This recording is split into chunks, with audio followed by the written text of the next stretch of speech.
Hello, je m'appelle Samy Van de Hegg, alias Idex, et je suis joueur pro chez Sector One à Bruxelles.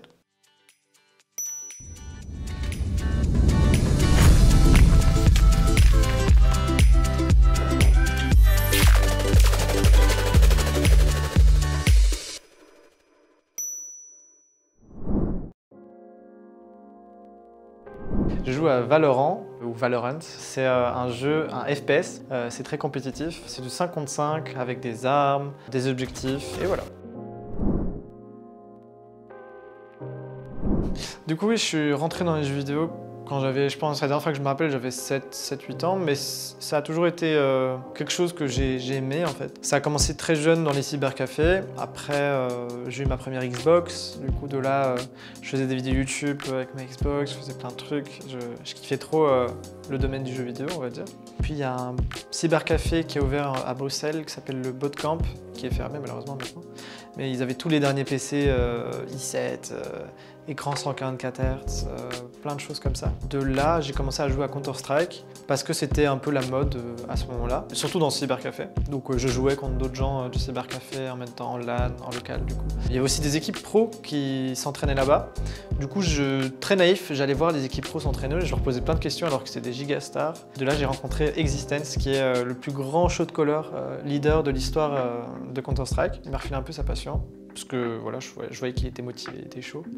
Et voilà, j'ai continué à jouer de là-bas. Et puis j'ai eu mon premier PC.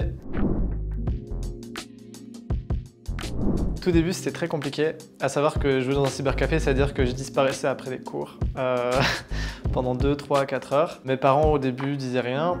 Puis ils ont commencé à comprendre, donc ils venaient me chercher au cybercafé en me tirant par l'oreille. Ça impliquait aussi le fait que quand j'ai eu mon premier PC chez moi 2 ans après, donc ça a duré longtemps quand même, mon père coupait les câbles si je jouais trop tard. Il y a beaucoup de choses comme ça, mais la plupart du temps c'était lié à mes études, rien de plus. Quand j'ai fini mes études, j'ai commencé à travailler et mes parents ont commencé à me soutenir parce qu'ils ils voyaient que c'était ce que je voulais faire. Et donc ça c'était entre 19 et 23 ans. Alors, joueur pro, officiellement, ça fait que depuis 3 mois. À savoir que avant j'étais, on va dire, joueur semi-pro parce que je touchais pas assez d'argent pour pouvoir en vivre, on va dire.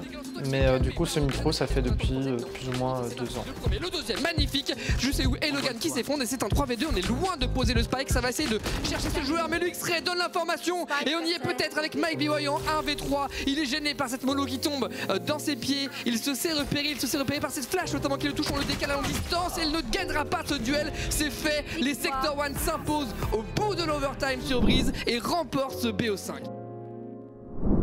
Alors pour rester calme, je pense que de base, de nature, je suis très calme.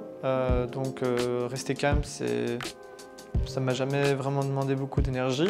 Moi, je pense que le plus dur, c'est de créer un environnement calme autour de soi.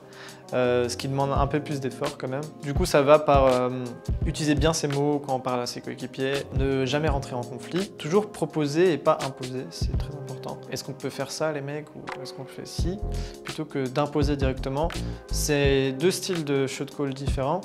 Moi, j'ai choisi la voie la plus sage, plus amicale, où on est tous une bande de potes et on propose chacun des idées et on les réalise ensemble.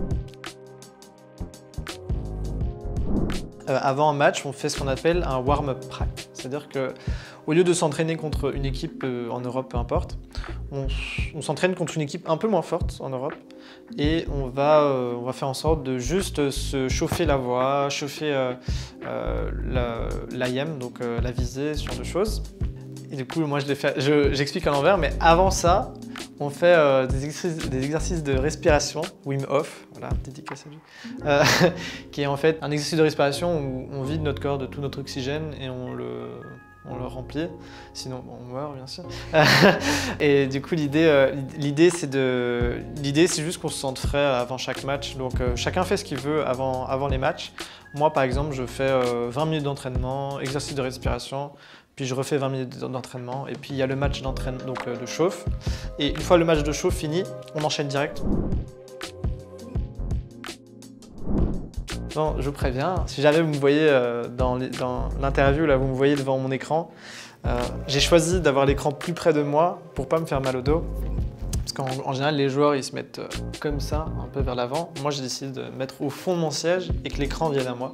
Je mets l'écran près parce que ça me permet de mieux me concentrer plus simplement. Et je rentre beaucoup plus dans la zone. J'ai l'impression d'être en VR. Voilà. VR, c'est réalité virtuelle. et voilà, c'est l'histoire. Voilà. Ok, bah génial.